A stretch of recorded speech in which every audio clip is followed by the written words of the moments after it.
Kembali lagi di channel Bioscience. Pada video pembelajaran kali ini, Bioscience akan membahas tentang materi perkembangbiakan vegetatif pada hewan pada mata pelajaran Ilmu Pengetahuan Alam kelas 9. Jadi, di sini Bioscience akan menjelaskan apa sih perkembangbiakan vegetatif pada hewan itu dan apa saja hewan yang dapat melakukan perkembangbiakan vegetatif. Lalu bagaimana contohnya? Biosains akan menjelaskan materi perkembangbiakan vegetatif berikut ini dengan detail. Silahkan disimak secara saksama. Perkembangbiakan vegetatif. Apa sih perkembangbiakan vegetatif itu? Perkembangbiakan vegetatif atau perkembangbiakan aseksual adalah perkembangbiakan yang tidak terjadi pertemuan antara sel kelamin jantan atau spermatozoid dengan sel kelamin betina atau sel telur. Jadi singkatnya adalah nama lain dari perkembangbiakan vegetatif adalah perkembangbiakan aseksual atau tanpa terjadinya seksual. Jadi, aseksual adalah perkembangbiakan di mana tidak terjadi pertemuan antara sel kelamin jantan dengan sel kelamin betina. Singkatnya adalah perkembangbiakan vegetatif itu adalah berlawanan dengan perkembangbiakan generatif. Kenapa? Karena kalau perkembangbiakan generatif itu terjadi pertemuan antara sel kelamin jantan dengan sel kelamin betina. Tetapi pada perkembangbiakan vegetatif tidak terjadi pertemuan. Ingat ya, vegetatif tidak terjadi pertemuan antara sel kelamin jantan dan sel kelamin betina. Selanjutnya, perkembangbiakan vegetatif itu hanya terjadi pada hewan tingkat rendah, yaitu hewan yang tidak memiliki tulang belakang atau disebut juga dengan hewan avertebrata dan memiliki struktur anatomi yang lebih sederhana daripada hewan bertulang belakang yaitu vertebrata. Singkatnya adalah perkembangbiakan vegetatif itu hanya terjadi pada hewan yang memiliki tingkat rendah. Kenapa? Karena hewan tingkat rendah itu termasuk dalam kelompok hewan avertebrata atau hewan yang tidak memiliki tulang belakang. Sehingga perkembangbiakan vegetatif terjadi karena hewan avertebrata ini hanya memiliki struktur anatomi yang lebih sederhana dibandingkan hewan vertebrata atau hewan yang bertulang belakang, sedangkan hewan yang bertulang belakang ini dapat melakukan perkembangbiakan dengan cara generatif. Ini adalah penjelasan singkat terkait perkembangbiakan vegetatif. Selanjutnya, perkembangbiakan vegetatif dibagi menjadi 3 jenis, yaitu ada secara tunas, secara fragmentasi, dan yang terakhir secara membelah diri. Inilah ketiga jenis perkembangbiakan vegetatif yang akan kita bahas pada video kali ini. Yang pertama perkembangbiakan vegetatif yaitu secara tunas. Apa sih maksudnya? Tunas kita tahu bahwasannya merupakan salah satu perkembangbiakan yang terjadi pada tumbuhan. Tetapi hewan juga dapat melakukannya. Bagaimana caranya? Perkembangbiakan tunas yaitu adalah perkembangbiakan dengan cara menumbuhkan tunas kecil pada tubuhnya. Jadi ini adalah tubuh si induk, lalu ini adalah tunas kecilnya atau calon anaknya. Selanjutnya, tunas kecil tersebut akan terpisah dengan induknya dan membentuk individu baru. Nantinya tunas ini setelah agak dewasa, dia akan dilepas dari tubuh induknya dan nantinya akan menjadi individu baru. Contohnya apa? Hewan yang dapat melakukan perkembangbiakan vegetatif secara tunas, yaitu ada hidra. Ini adalah hewan hidra di mana induknya telah menumbuhkan tunas. Lalu tunas akan tumbuh menjadi dewasa dan nantinya lama-kelamaan dia akan lepas dari tubuh induknya. Ketika sudah terpisah atau lepas dari tubuh induknya, maka tunas ini akan menjadi individu baru atau hewan hidra yang baru. Ini contoh proses perkembangbiakan vegetatif secara tunas yang dialami oleh hidra. Lalu contoh lainnya apa? Hewan yang dapat melakukan perkembangbiakan vegetatif secara tunas. Contohnya ada porifera dan juga ubur-ubur. Nah, ubur-ubur ini menarik ya. Ternyata ubur-ubur itu dapat melakukan dua perkembangbiakan, yaitu secara seksual dan secara aseksual. Secara seksual terjadi apabila ubur-ubur melakukan perkembangbiakan dengan melepaskan sel kelamin jantan dan sel kelamin betina bertemu. Nantinya apabila sel kelamin jantan dan sel kelamin betina bertemu, makalah terbentuklah individu baru. Tetapi secara aseksual apabila si ubur-ubur ini melepaskan tunasnya dan tunasnya nanti akan hidup menjadi individu baru. Ini adalah penjelasan terkait perkembangbiakan vegetatif secara tunas. Selanjutnya perkembangbiakan vegetatif yang kedua yaitu adalah secara fragmentasi. Apa itu fragmentasi? Fragmentasi adalah perkembangbiakan dengan cara memutus atau memotong tubuhnya menjadi dua bagian atau lebih. Nah, jadi yang kedua ini fragmentasi. Kenapa? Karena fragmentasi itu terjadi apabila si hewan itu memotong tubuhnya menjadi dua bagian atau lebih.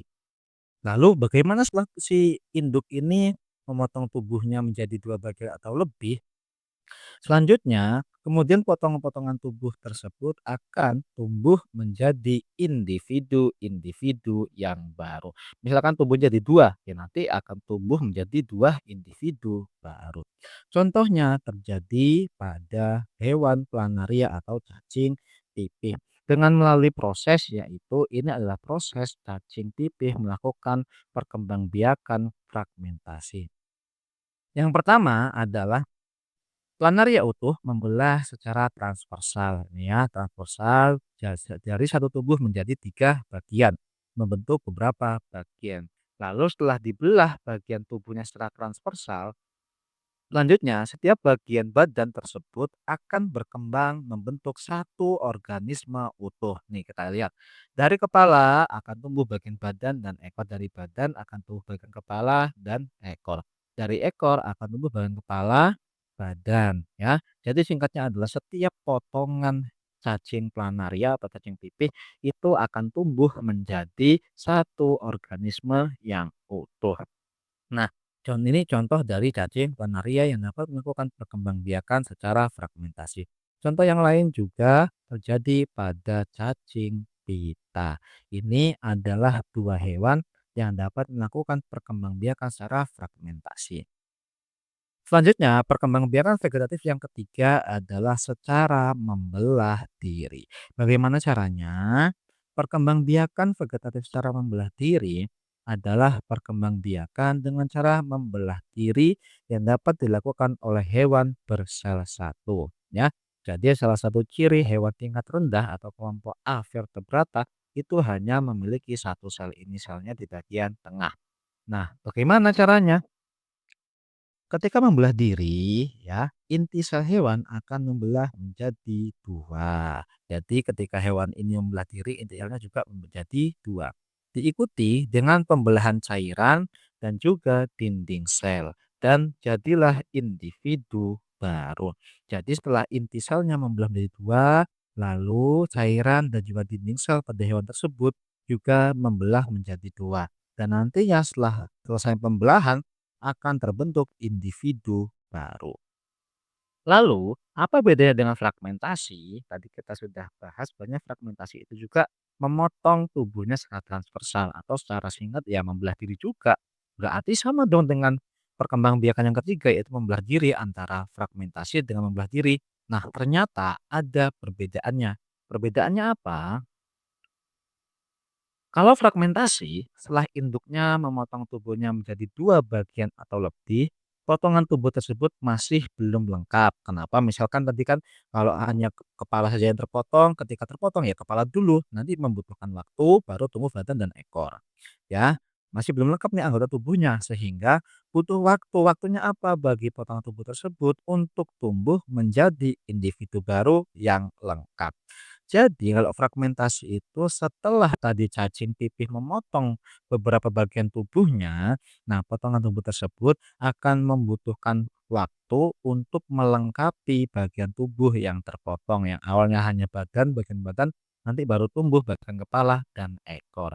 Lalu kalau membelah diri bagaimana? Katanya beda nih dengan fragmentasi.